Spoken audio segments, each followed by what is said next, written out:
আসসালামু আলাইকুম। তো আমি আজকে যে আর্টটা তৈরি করব ওইটার জন্য সবার আগে আমি একটা বোর্ডে নিজের পছন্দ মতন সাইজ কেটে নিয়েছি। তো ওই সাইজ অনুযায়ী আমি ওটাকে পেপার দিয়ে ওটাকে কেটে দেওয়ার জন্য ওই সাইজ অনুযায়ী একটা পেপার কেটে এটাকে একটা ইয়ের মতন ফটো ফ্রেমের মতন তৈরি করে নিয়েছি।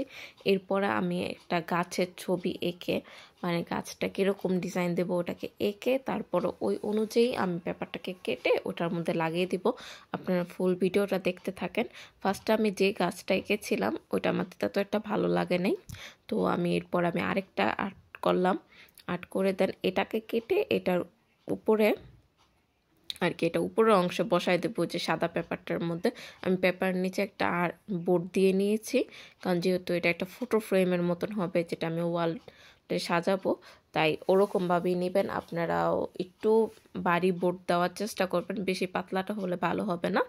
তো এরপর আপনারা পছন্দের মতন একটা গাছ কেটে নেবেন। গাছ যেরকম পারেন আপনারা ওরকমই কেটে নেবেন।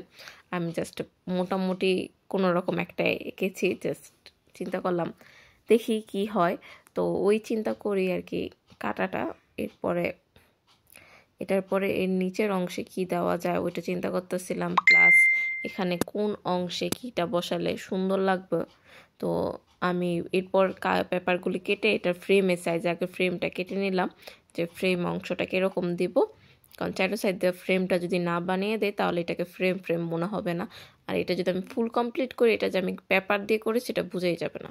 আর নিশ্চয়ই গাছের নিচে যে ছোট ছোট ঘাস থাকে, ওই ঘাস তৈরি করার জন্য আমি একটা পেপারে কেটে ঘাস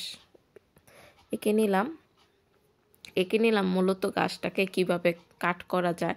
কারণ আমি বর্ডারটা দেওয়ার পরে যেমন ফ্রেমের এই অংশটা যে লাগাবো এরপরে যাতে গাছগুলি দেখা যায়, তা আমি একটু উপরের অংশে কেটেছি।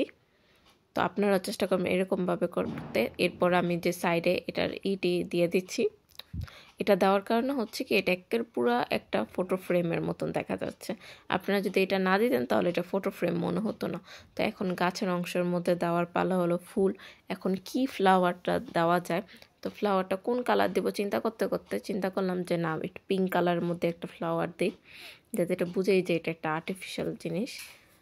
তো যে বলা সেই কাজ। আপনারা যদি এই ফুলগুলি কিভাবে বানাতে হয় এরকম সংক্রান্ত কোনো ভিডিও দেখতে চান, আর এটা তো আমার ফুল স্পিডে এডিট করা ভিডিও, তাই হয়তো আপনারা এটা বুঝতে পারতেছেন না। যদি আপনাদের কোনো কনফিউশন থেকে থাকে যে এটা ফুলগুলি কিভাবে বানাতে হয়, তাহলে কমেন্ট করে দিলে আমি ওগুলির জন্য শর্ট ভিডিও করে দেব যে আমি এই ফুলগুলি কিভাবে বানিয়েছি।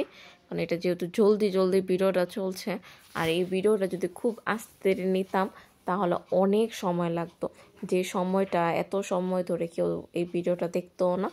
তো তবুও যদি আপনাদেরকে মনে হয়ে থাকে যে না আপনাদের এই ফুলটা কীভাবে তৈরি করেছে ওরকম কোনো ভিডিও চান, তাহলে আমাকে কমেন্ট করেন। আমি অবশ্যই পেজে আমি এই ভিডিওটি দিয়ে দিব যে আমি এই ফুলগুলি কীভাবে বানাই।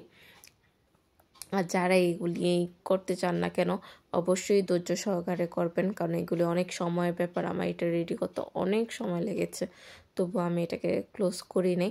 আমি বলছি আজকে নিয়ে বসেছি তো এটাকে রেডি করিয়ে উঠবো। আপনারা ভিডিওটা দেখতে থাকেন, যদি ভালো লেগে থাকে অবশ্যই চ্যানেলটাকে সাবস্ক্রাইব করবেন, আর ফেসবুক থেকে দেখে থাকলে পেজটাকে ফলো করে রাখবেন। আর যদি ভালো না লেগে থাকে তাহলে সমস্যা নাই, ইগনোর করবেন। তো আমার এই যে ফুলগুলি লাগানো শেষ। এটার পরে আমি ফুলের যে অংশ একটা করে পাপড়ি কেটে ওটাকে আর কি একটু উঠানো অংশ করে দিয়েছি, যাতে এটা জিনিসটা একটু উঠে থাকে। না হলে দেখা যেত কি আমি যদি যখন ফুলটা কেটেছি ওইভাবেই যদি দিতাম তাহলে ফুলটা লেগে থাকতো।